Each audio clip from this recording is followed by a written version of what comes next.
Hello বন্ধুরা, আজকে আমি তোমাদের দেখাবো বাড়িতেই প্রাকৃতিকভাবে কিভাবে রং বানানো যায়।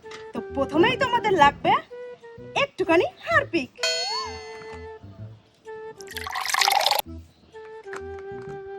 তারপর তোমাদের লাগবে একটুখানি কলিন আর একটুখানি নীল, যাতে রংটা একটু একটু আকাশি আকাশি রঙের হয়।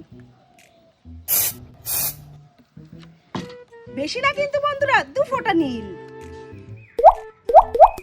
ব্যাস, একটুখানি বেশি পড়ে গেলে অসুবিধা নেই। তারপর লাগবে একটুখানি লঙ্কার গুঁড়ো, যাতে কালারটা একটু লাল হয়ে যায়।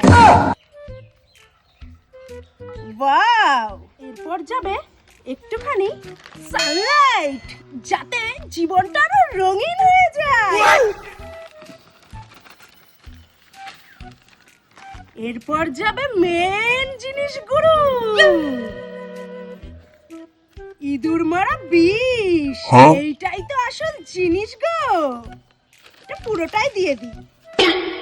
এরপর লাগবে ডেটল আর বডি স্প্রে, সুগন্ধ হওয়ার জন্য।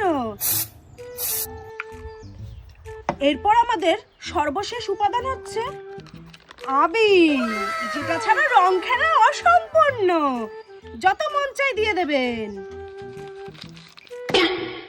আরেকটা জিনিস, এই লাদেন, তোদের মুরগিতে আজকে হেগেছে রে? হ্যাঁ, হেগেছে। ঠিক আছে, ওটা ফেলিস না কিন্তু, আমার লাগবে, আমি যাচ্ছি আনতে। তো বন্ধুরা, এভাবেই বানিয়ে ফেলবেন প্রাকৃতিক রং।